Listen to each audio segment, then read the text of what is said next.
When Brad Holmes was hired by the Detroit Lions, he accepted a singular task that was absolutely daunting at the time.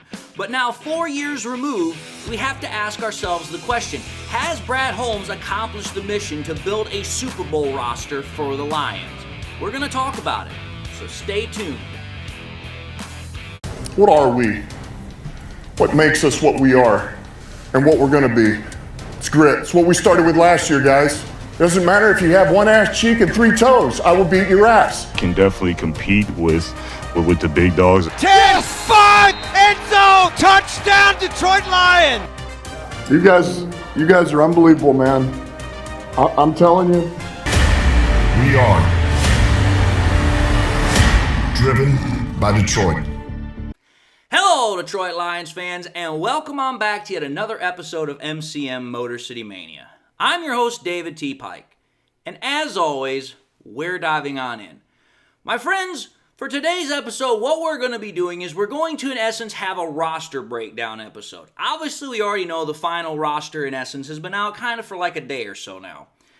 But rather than just singularly talking about the roster in terms of what we have at certain positions, is it good, is it bad, I decided we needed to take a look at this from a different kind of viewpoint, a different kind of lens, if you will. And the way I'm going to look at this, the way I'm going to frame this episode is, we obviously know that when the Lions hired Brad Holmes in 2021, the idea was to, one, rebuild the Lions so that way they were actually in a position to, first and foremost, compete. But that was only the first step. The second step in the overall ultimate goal was to build a Super Bowl roster that could finally get the Lions a championship. And that's what we're going to do when we take a look at this roster breakdown episode. We're going to take a look at each individual, position group, and we're going to talk about who is primarily in said group and have the Lions under Brad Holmes created and cultivated enough talent to actually get that goal, to achieve a Super Bowl. So having put that perspective out there about what it is we're trying to do with this episode, let's actually take a look at it. Obviously, whenever we start a roster breakdown episode, at least for most people, they start on offense. And obviously that means we start with the quarterback. When we take a look at the quarterback position, the Lions right now currently have 2 quarterbacks on the active roster. They have Jared Goff as the starter, and they have Hendon Hooker as the backup. We're not really going to spend too much time on Hendon Hooker because reality basis, we're probably not going to see much of Hendon Hooker, if at all, this year. So it's primarily going to be a focus on Jared Goff. When we take a look at Jared Goff right now is considered one of the best quarterbacks in the NFL. However, though, depending upon who you talk, the ranking for him can be a little bit wonky. He can be just outside of top 10, or he can be inside of top 10, closer to top 5. I'm one of those that views Jared Goff as a fringe top 5 quarterback. And the reason why I do is because of what Jared Goff not only has been able to accomplish while here in Detroit, but also because of what Jared Goff has been able to accomplish throughout the course of his NFL career that very few others have been able to do. Case in point, let's look at it. Jared Goff has been to 2 NFC Conference Championship games. He has been to a Super Bowl. Jared Goff is the only quarterback in NFL history to have both 30,000 passing yards and less than 100 interceptions at the same time. He's tied 3rd fastest in NFL history to reach 25,000 passing yards. He's tied with Peyton Manning and Kurt Warner. He has the 3rd longest passing streak in NFL history without an interception. That's 383 passes. Again, behind Tom Brady and behind Aaron Rodgers. He's also the only Lions quarterback ever to have 25 passing touchdowns in back-to-back seasons. Hard to believe that one, but it is the truth. And he's the first Lions quarterback to win a division title in 30 years, the first Lions quarterback to win a playoff game in 30 years, first Lions quarterback to reach the NFC Conference Championship game in 30 years, and he's the first Lions quarterback to win 2 playoff games in the same postseason in almost 70 years. Point of the matter is that Jared Goff, he has accomplished a damn hell of a lot in his career, and especially considering what he's been able to do since he came to Detroit back in 2021. And again, speaking of 2021, ever since Goff got here to Detroit in 2021, Jared Goff has top 10 producing numbers. He's the fourth most active quarterback in terms of producing passing yards, just a tick over 12,000. He's the seventh most producing quarterback in terms of passing touchdowns, with just a tick under 80. And he's the eighth most efficient quarterback in terms of passer rating with a 96.5. When you take a look at all the evidence, Jared Goff, not only from a production standpoint, but also because of the accomplishments that few others have, you definitely have to include him as one of the best in the business. Now, obviously, like I said, the backup is Hendon Hooker. Hendon Hooker is an underdeveloped quarterback as of right now, but he's getting better. And obviously, he has a lot of physical talent. He has the ability to scramble. He has the ability to make plays. He obviously needs more time. He's going to get more opportunities to grow and to develop. But obviously, the Lions like what they have in him. They decided that he had won the job, and now that's where he's at. So the Lions have a good quarterback situation. After the quarterback comes the running back group. Now, when we take a look at the running back group, I'm just going to call it for what it is. In my honest opinion, the Lions have the best running back group in the entirety of the NFL. It's without a shadow of a doubt. Because the Lions, if you go back to last year, they had the leading rushing duo for running backs last year. Both Jahmyr Gibbs and David Montgomery combined had 1,960 yards. That was the most out of any two running backs in the NFL. And you have to think about how the Lions were able to do that with Montgomery and Gibbs. Gibbs, for the first third of the season, was hardly used, number one. But number two, David Montgomery, if I recall correctly, he missed like 3 or 4 games due to injury. So the fact that both of those guys still almost had 1,000 yards apiece and led the league together, that's a very impressive thing to say.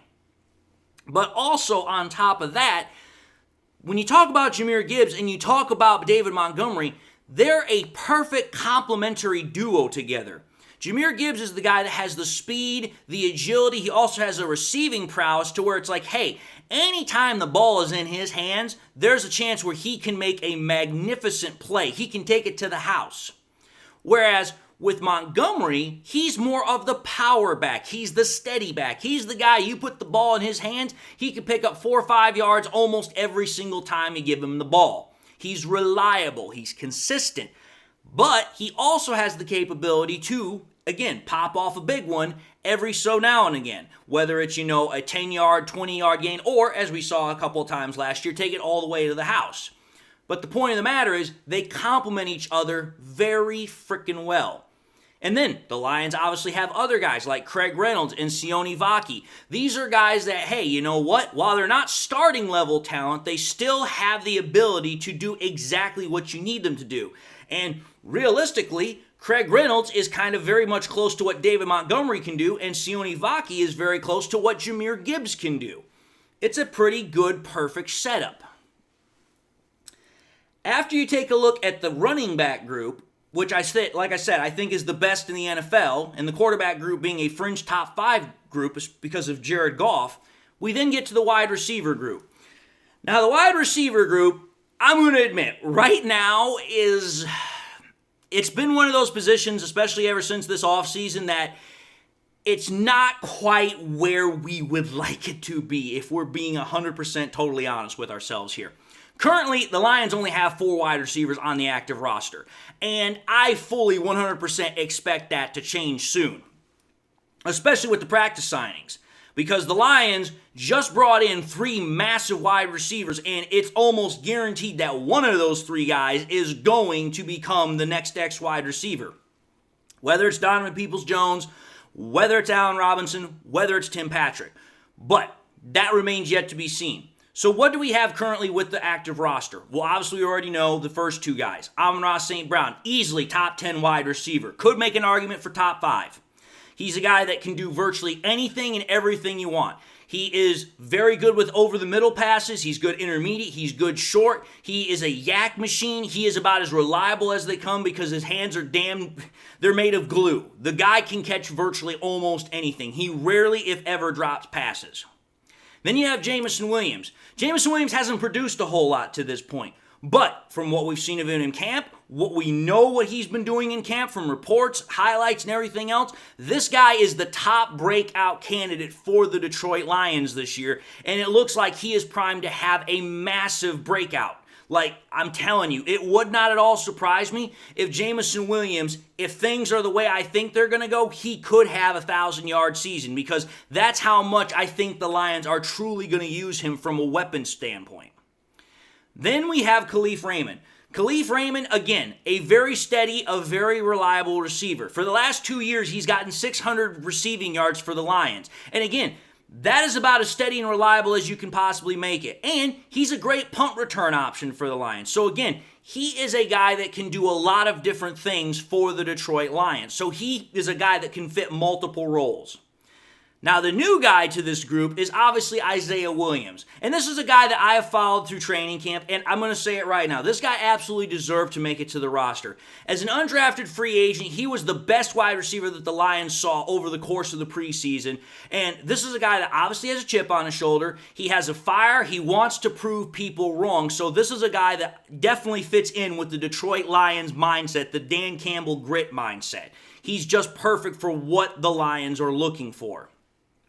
But again, when we're talking about the wide receiver group as a whole, this is one of those positions where it's like, okay, we're kind of in a holding pattern. It's a wait and see kind of mindset because while we already know that Amon-Ra St. Brown and Jameson Williams are going to be our top two options, we're still kind of trying to figure out who's going to be that number 3 guy.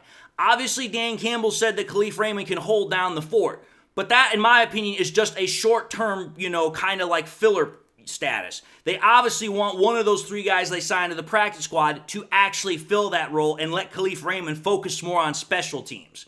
That's what I think is the likelihood here. Then we move to the offensive line. Dude, I don't even have to spend much time on this position group. There's a reason why the Lions are considered one of the best teams in the NFL, and a large portion of it comes from this position group.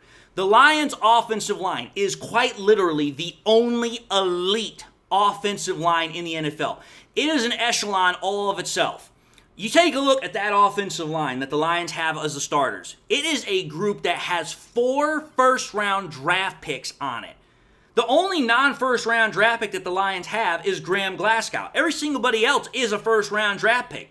Taylor Decker, Zeitler, Frank Ragnow, Penei Sewell, and hey, dude, let's call it for what it is. Penei Sewell, easily one of the best tackles in the NFL. At this point, I think he is the best tackle in the NFL. The only guy that kind of comes close to him is realistically Trent Williams. You take a look at Taylor Decker, I would say he's probably a top 20 tackle. Again, very, very good at what he does. Honestly, quite underrated in my opinion. Frank Ragnow, best center in the NFL. And Zeitler's still a pretty damn good guard. So again, this is a group that easily knows how to do its job, and they dominate. They are going to dominate. The Lions, I have no doubt in my mind, are going to get a lot of good rushing production and are going to keep Jared Goff steady and upright most of the year. This is going to be a very fun group to watch because of just the sheer amount of, power, domination, just the ability to impose their will. So that's the offensive line group. Best one in the NFL. Then we get to tight end. Now, the Lions tight end group is a pretty damn good group. However, though, the tight end group is primarily focused on the first guy. That's Sam Laporta. Sam Laporta is top 5 in this NFL because of just the sheer fact of what he was able to do as a rookie. The fact that, 1, he shattered all the Lions' tight end records. He shattered the rookie record. He shattered the season record.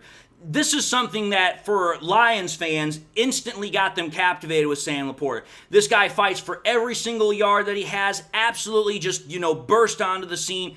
This guy, along with the rest of the wide receivers that we just talked about, is going to make this offense absolutely explosive and dynamic. And especially in his second year, I believe Ben Johnson is going to use him to the furthest capability he possibly can. After Sam Laporta, we have Parker Hesse and we have Brock Wright. Brock Wright as the number 2 tight end is, again, that very definition of what Dan Campbell is looking for in a player, and especially in a tight end.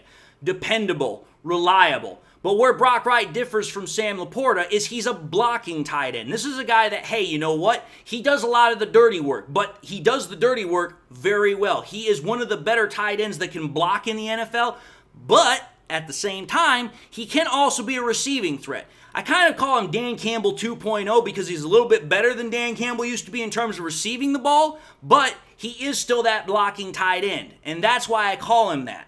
And I'm not meaning that to diminish him. I'm putting it as a compliment. He does a lot of stuff for the Lions that most people don't want to, acknowledge. And as far as Hesse is concerned, again, this is a guy that the Lions obviously wanted to hold on to because he's going to be the primary fullback for the Detroit Lions. That's probably why I didn't talk about it, because I was going to include it here as far as the fullback position. And, well, realistically, most teams don't really have a true fullback anymore. They usually use a tight end or somebody else to kind of fill in for that spot. But anyway, tight end group, pretty damn solid, and again, is led by one of the best in the NFL. So that's obviously the offense. Now, jumping over to the defense here. The defense, as we know, we're going to start with the interior defensive line. I'm going to be honest here. In my honest opinion, I believe that the interior defensive line unit is probably the deepest unit on the roster. Virtually ever since Brad Holmes became the GM, he has continued to add to this group. Every single damn draft and offseason, he is constantly adding to this area. And this group is literally filled with great pieces. It literally goes from solid pieces all the way up to great, potentially elite. I mean, just take a look at the guys that are in that interior defensive line group. You've got DJ Reader, arguably the best run defensive interior defensive lineman that's in the NFL. Then you've got McNeil, Twinkle Toes, a guy that literally has both the power, agility, speed to not only, be a great rush defender, but also get after the quarterback. And McNeil, I tell you this right now, vastly underrated in the NFL. Should have been easily in the top 100 this year, but somehow got completely ignored on that one. Then you have Levi Onwuzurike. Again, has been a bit of a disappointment to this point, but he looks like he's finally healthy and again, had a very strong camp. Josh Paschal, kind of the same boat as Levi, but again, there's a potential there. There's options for him to grow into. And then we have the new guy, which is Wingo. Again, this is a guy that absolutely has all the tools you're looking for. He's just a little bit on the green side. But again, it's a very deep group. There's plenty of talent there.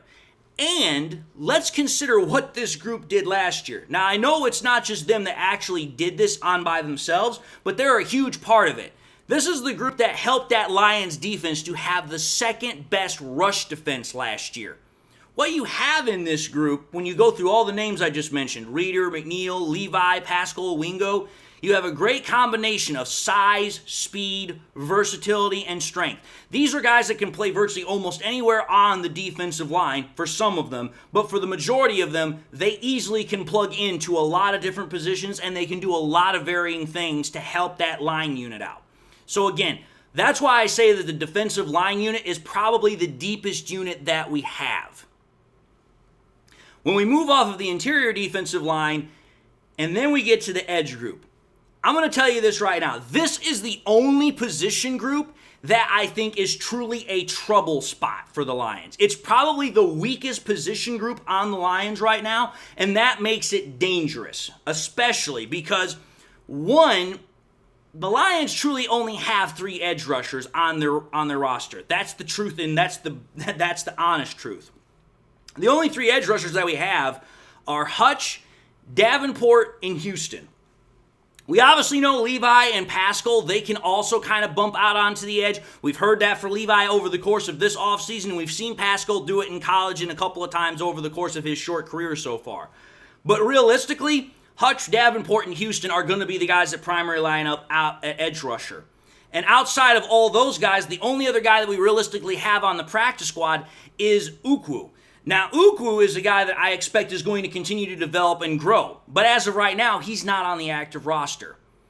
But when we take a look at the 3 guys that we do have, obviously with Hutch, we know what we have in him. top 10 edge rusher, has only been in the league for 2 years. This is a guy that could easily become the best edge rusher in the NFL one day. Had the most pressures, not only for the Lions last year because he had 62, but because of that, he helped the Lions to have the most pressures in the NFL with 186, but also having the highest pressure percentage with 28.2% last year.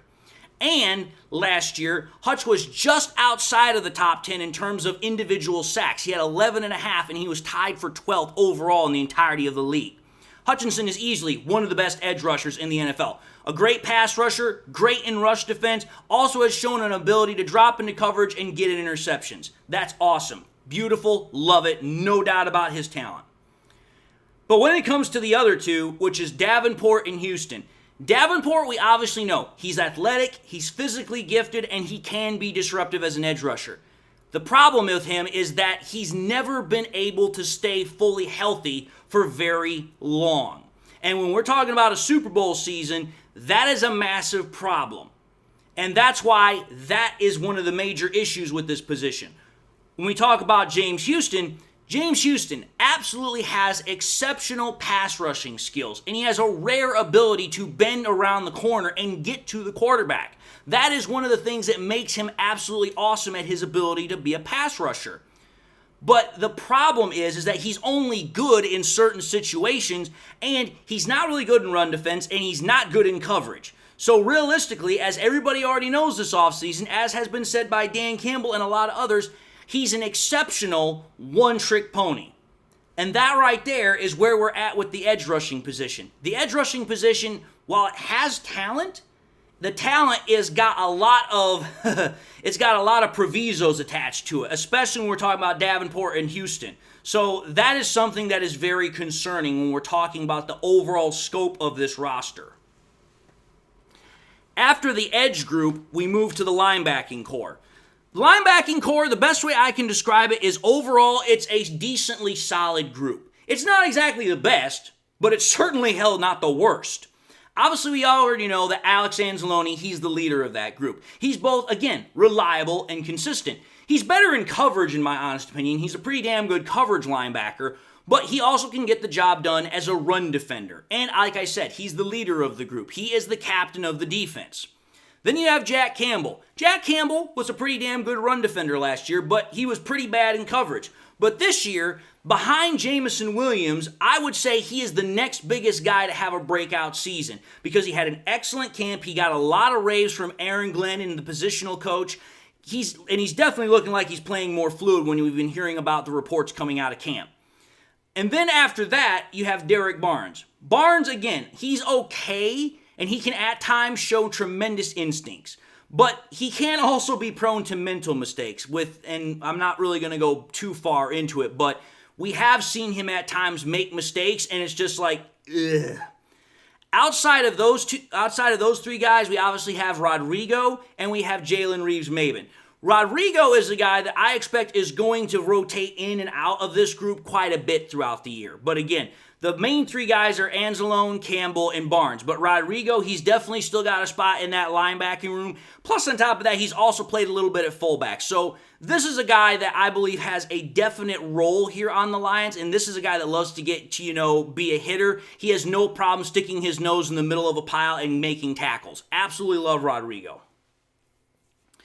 After linebacker, we have the cornerback room. Now, this is a very intriguing room, in my opinion, because I'm going to say this.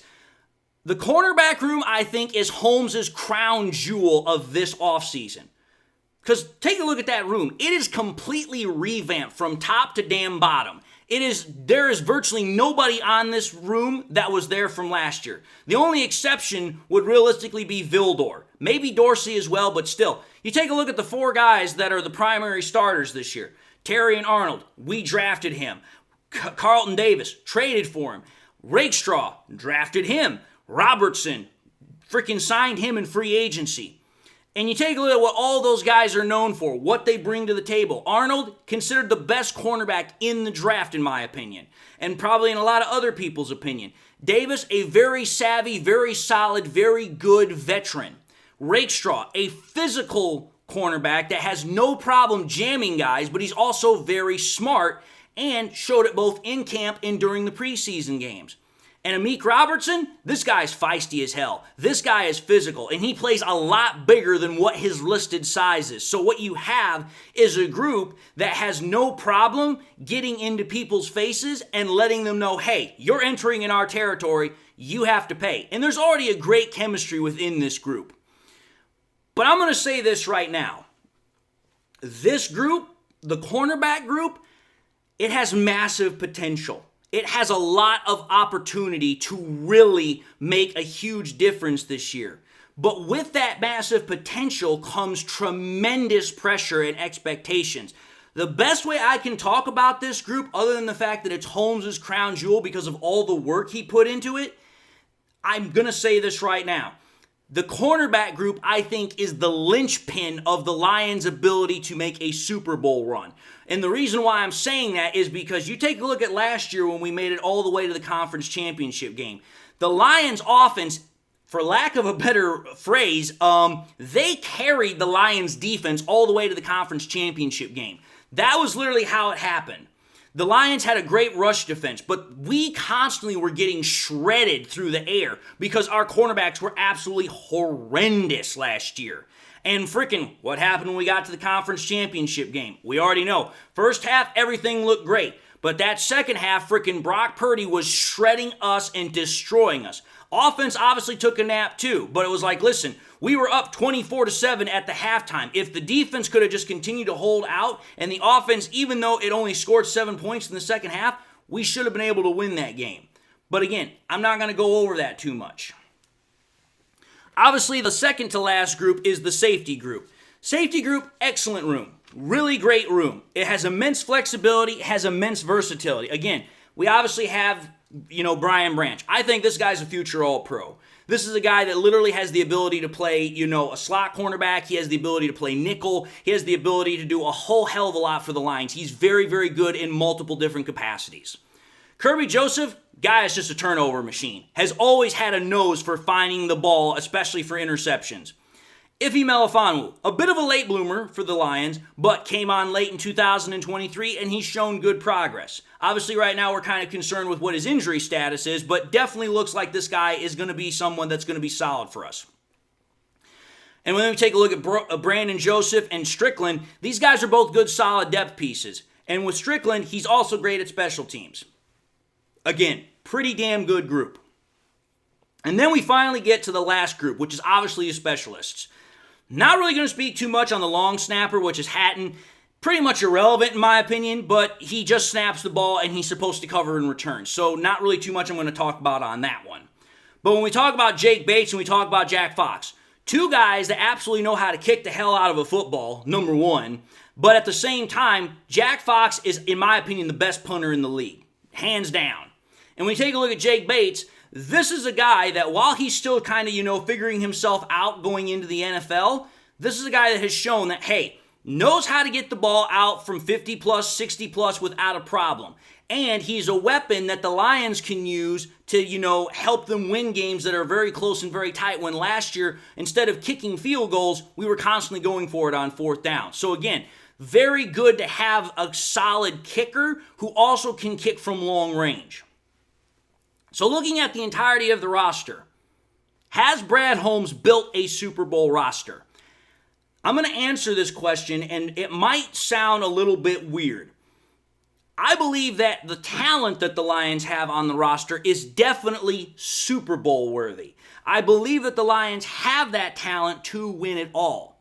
But the problem is that there are some areas which have not been as addressed as much as others. And the primary areas I'm talking about is edge rusher and wide receiver at the moment. Wide receiver has a chance to get fixed relatively quickly. But the edge rushing group, like I said, that is the most concerning group right now. And it has a potential to be a really weak spot for the Lions.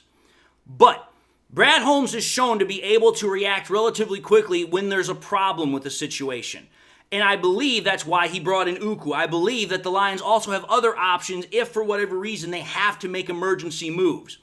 The only thing that could potentially derail the Lions' ability to win the Super Bowl is the same thing that can derail any team, which is primarily injuries.